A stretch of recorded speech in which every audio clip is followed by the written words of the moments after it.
Damn, son, where'd you find this? A King Major exclusive. Meme rap legends. Fuck with your boy. What's up, people? It's King Major here. Look, now we're back with a red pill video, and I'm going to discuss the Greys.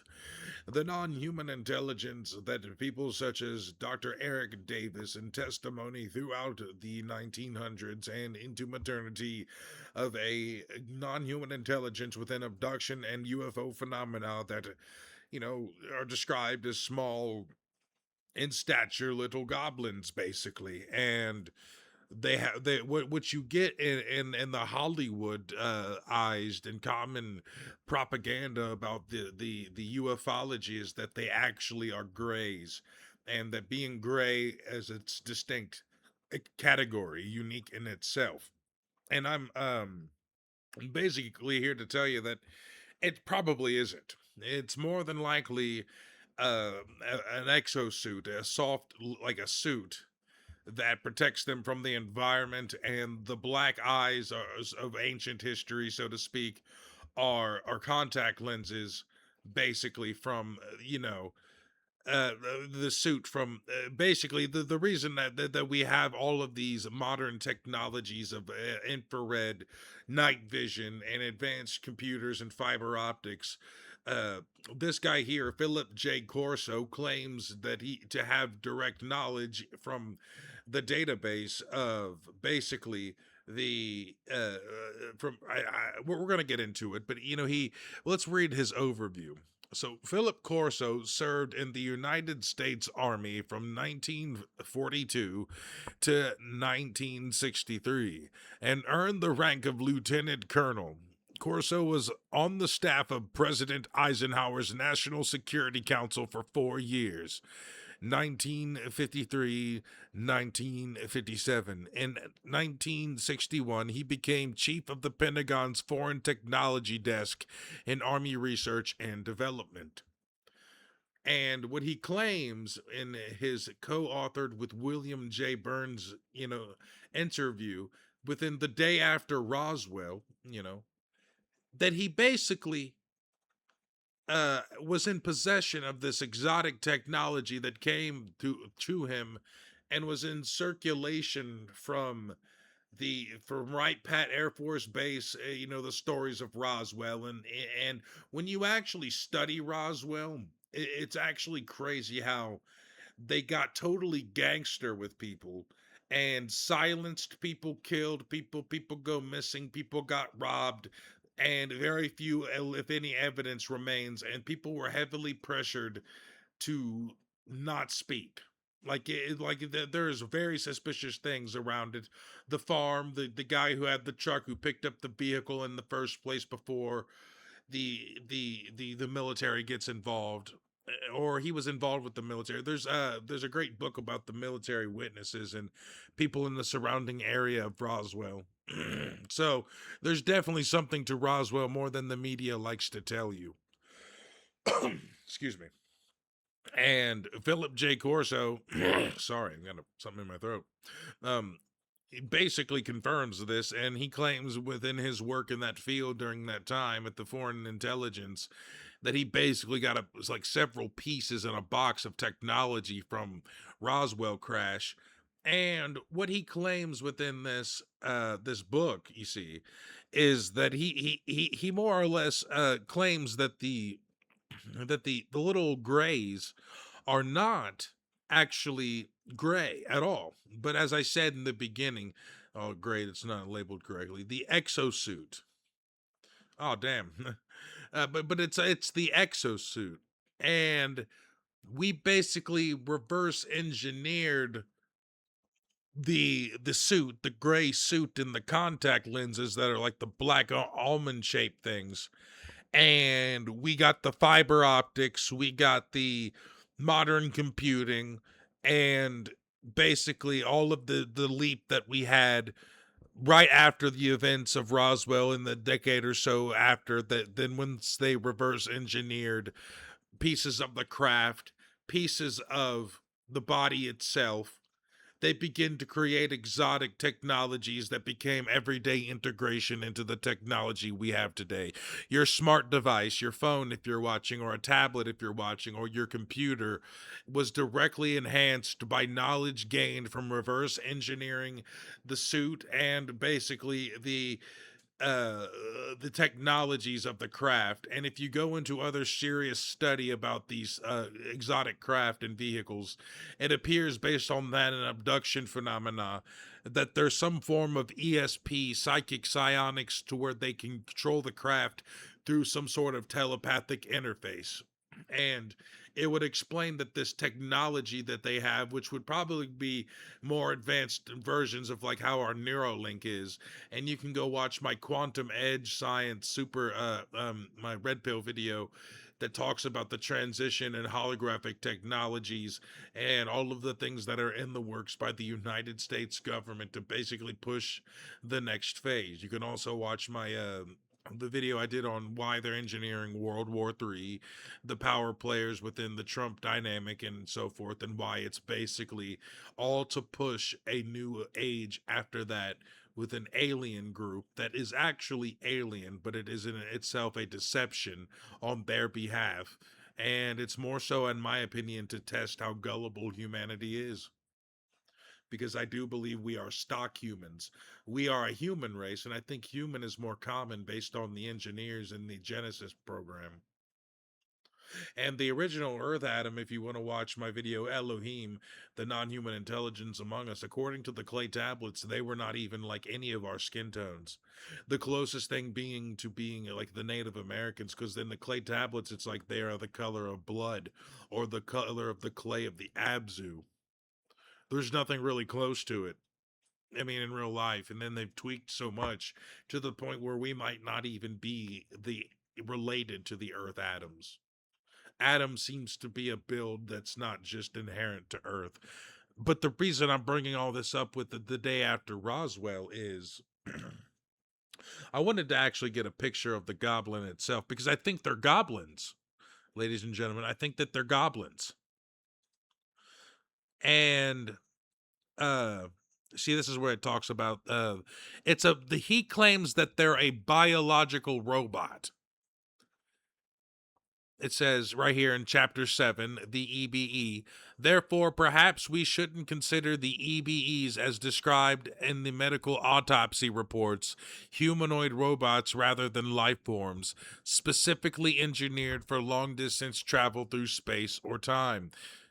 And this guy goes into how the deep state handled the Roswell crash, being part of the deep state himself.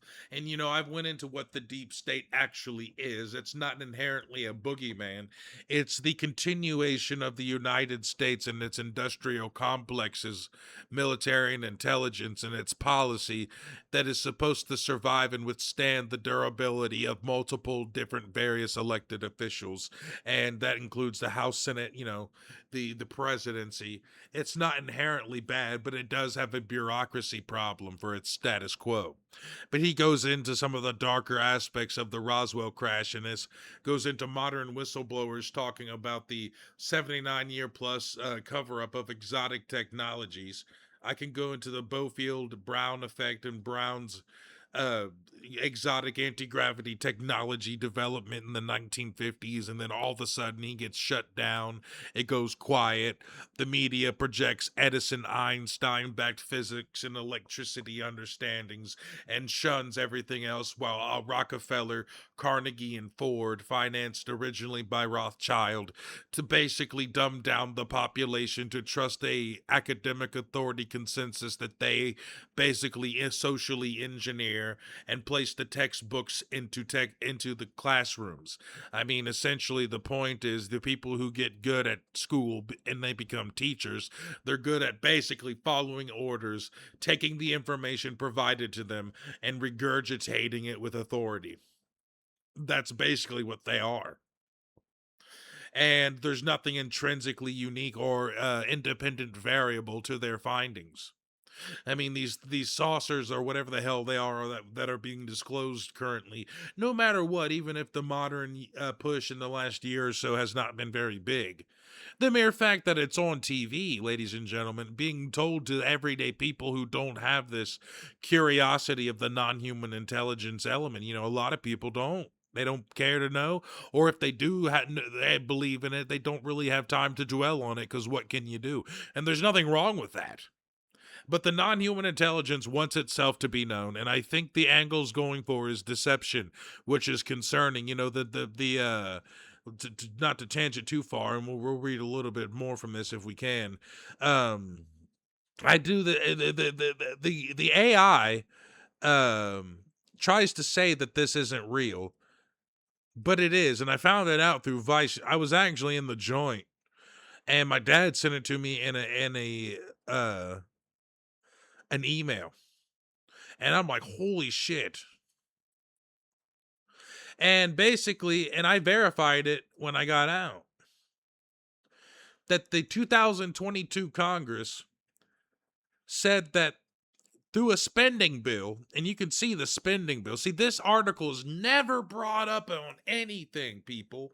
And I think that this should raise alarm bells. This was August 23rd, 2022. This was actually before the military whistleblowers. So I think the PSYOP is the military whistleblowers that have been coming out. I like David Grush. I like Davis, don't get me wrong, but they have really hijacked the narrative because the 22 sitting Congress had admitted that they think that the UFOs, based on the material that they were provided to at the time by the government and related like NASA sources, basically said, look, these UFOs are not man-made and they pose a trans-medium threat, and it's increasing. Trans-medium being air, sea, and space. And they saw them as a threat. We are being invaded, really, and perhaps they've always been here, as I've said. No matter what, any smart, reasonable person should have the understanding that the government is basically saying, with any other context, we are more or less being invaded by a non human intelligence.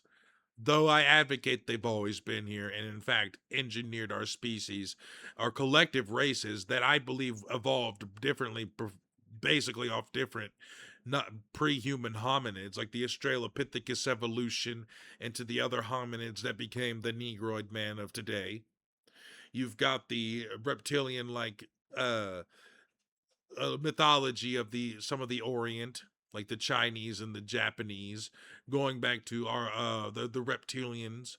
You've got the Kenotar of Merovingian lore, so you've got the Sicambrian Frank Clovis that claims that he's a hybrid of a rape of basically this fish monster like an Oan is, or whatever the other branch was in Sumerian. I can't remember it offhand. It's a weird name, but that they're all like amphibious creatures. Then there's the Nordics, and I think that that's where white people come from, and those are the historically understood Elohim, the Anunnaki mainstays who have a class of their own that is a subordinate. That's the white ones with the white or blonde hair, and the white ones, the taller white ones with red hair, are the more powerful white group, the albinoids, the engineer class, kind of like as white as Prometheus and the movie Prometheus of the Alien franchise. They're aggressive warriors like Saiyans. Then the blue people came, basically of Hindu, and I don't know exactly what would make a blue person, but they're a humanoid type, you could say. There's other hominids. We can't be looking at them as prehistoric things. We should look at them as other beings that existed in civilization around us. And more so, we need to get away from seeing ourselves as the biblical Genesis Adam and its evolution. Clearly, by the Sumerian tablets, we are not that. And even by the standards of the universal flood myth, most of them are not even around anymore. And then we got tweaked over the years and enhanced. I mean, look at the 1700s. I always bring it up. Mount Vernon. The I went on the DC trip, and that house was small. Now I'm 6'5", and I can prove that. I mean, I'm just saying. So these things are these houses were small, but I understood my depth. but these people were smaller and they were more red skinned with blacker hair. The closer thing that could really be said to be anything close would be the Native Americans and being the Redskins, but a more aggressively red. And they claim to be of the Orient, the science of studying the Native Americans. Somehow made it over here from an Orient pastime, but I digress. So you've got this. They're preparing you, but I think there's a deception at hand because Philip Corso, basically off of all the things he had seen, the creature is basically a reptilian. It's a little goblin-like creature from mythology. See, I think that our old folklore was right.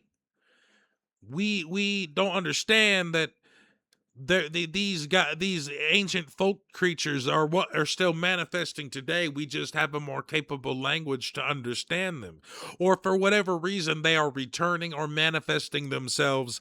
And it's very clear based on the technological prowess of these things.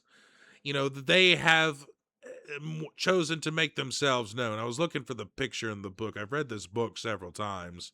I wasn't planning on going deep onto anything specific, but here we go. It's talking about the Star Wars, the secret space program. I've talked about it, the breakaway civilization, and basically what they're doing now is they're integrating all of their findings from the deep state black programs and integrating it into main society. It's like the World War III transition should actually scare you. That's happening right now in our current time, because if there was a real war where they had to use their real technologies, you better believe there's pious effect, there's time travel, there's because the Kratios memo. You're talking about Operation Looking Glass type shit. Project Stargate's being utilized to its fullest extent. The military start using its psychic soldiers again, like they had with Project Scan 8, Grill Flame, the First Earth Battalion, Sunstreak.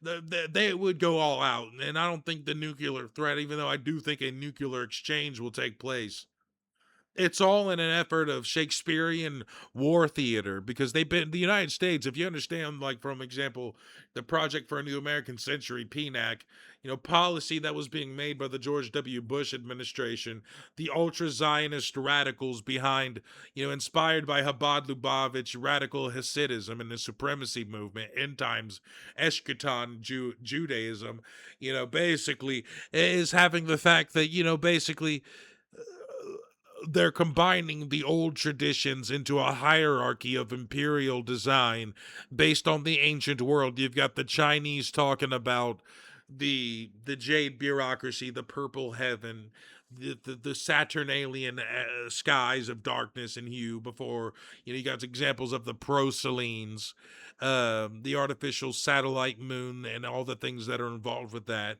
But basically, I bring all this up because whatever we are as collectives on this planet, as Homo sapien sub races from black, white, and so forth, we are being prepared to basically traverse the stars, or have the capability to at least function, with understanding that it is still the dark forest theory, and we need to maintain an open mind to the fact that we need to remain low key within ways that can be contained should a hostile alien civilization or rogue AI from an advanced civilization start to invade. Because let's be honest here, if you study the theory based on, like, for example, here in Philip J. Corso's book, The Day After Roswell, they are sending some sort of biological robotics to control from afar.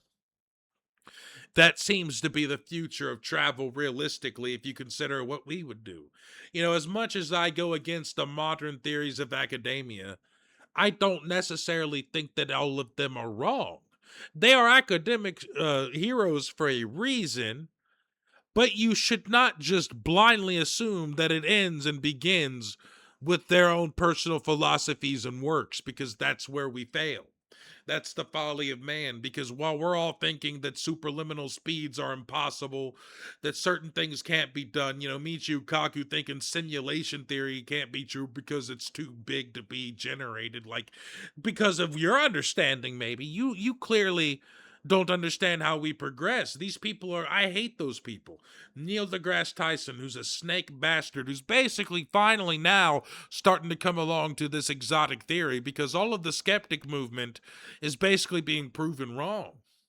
And the skeptic movement was largely, I say, financed by culture poisoning Soviet Union assets, that were here to culture poison us. There's a whole documented case of the, Alexander Dugin and Russia and Putin worship and all the ways that they destroy our culture through basically making us soft little yellow belly retards.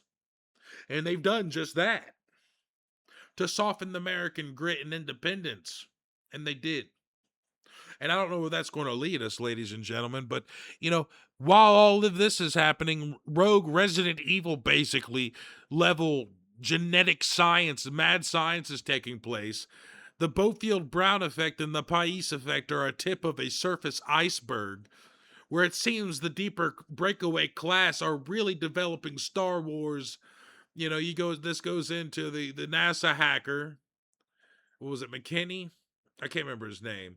But he basically hacked NASA and found all of these off-world personnel and schematics for basically pill-shaped UFOs that we're starting to see come out, and the more credible aspects of the whistleblower and military disclosures. They're getting you on board. This has always been the greater thing with all my recent uploads. They're trying to get you on board with accepting spacefaring, quantum holographic, blockchain currency based, NFT based digital ID and ecosystem for the new transitional age where we intermingle with non human intelligences, which probably engineered us. And I say to keep their genetics fresh and to provide another race should they need to protect and strengthen the endeavors of the Black Forest civilization that has basically us, a blue race, a albino ginger race, a blondish white-haired Nordic race, a reptilian-like race, a probably xenomorph-like race, but basically the Ohans and the other amphibious races. The idea of the Greys, as I'm showing you here, they wanted to create uh this civilization behind bureaucratic red tape, and you can read this book. I will go deeper into this book, and this is mainly meant to be a hybrid red pill rant video, and you can read this book on your own. I know my red pill videos tend to have more of me reading, but I gotta be careful about copyright. I mean, I'll read if I feel like it's absolutely important, but I got to keep in mind and respect the authors who have due diligence and put their blood, sweat, and tears into making books.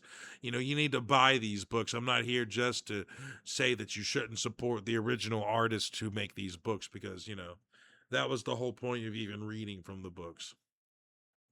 I mean, you can even tell by, his, I was looking for anything that said, showed any sort of chapters. It just says chapter. It don't have any headers. But you know what I'm saying. Basically, okay, the Roswell Desert, he's talking about it. Fort Riley, the involved with the Roswell. He talks about the initial artifacts and how they ended up in the foreign technology desk. People don't realize this guy headed that. This guy headed that. This guy headed the technology desk and Army Research and Development, Pentagon's, foreign technology. He's claiming that this is so. And it got brushed off as a lunatic skeptic, but it goes into the greater narrative of this suppressed technology, non-human intelligence, and retrieved down craft. And I think they're just finally ready to start integrating the new technologies, and the non-human intelligence feels that we're finally ready to begin the phase of intermingling with them. It's talking about the EBE. So I think that this whole idea of the gray non-human intelligence is more so a product of psyops that there is no real gray beings, that the ones that are tall, short, and in between, they are peoples like of either reptilian, as Philip J. Corso says about the small, typical big head gray ones, a form of reptilian humanoid. And the same could be said for any of these other beings, a Nordic being that's potentially the same way within a protective suit. And with the downed craft of Roswell and probably several others, let's be honest, they have a breakaway civilization, and I have it on my profile here. You know, this is where I'm active on social media. If you're watching this anywhere else, my active presence is on X. You know, I engage with the community on X. And, you know, basically, we can find it in this terminal right here. You can find any of my content really with ease on here. You know, I talk about these things. Every one of my videos, believe it or not, are speaking to the greater point that I make even within this video. There's a breakaway civilization that does not shun magic or psychic abilities, but lets it thrive. It's within a secret military cult within, you know, because Romanite, you know, the Centurions had a cult. It's no different. The Rothschild-backed Rockefeller engineers of society, the business plot elements. So it's all there, ladies and gentlemen. I think I'm going to leave it there. So be sure to like and subscribe wherever you are at, and I will see you all next time.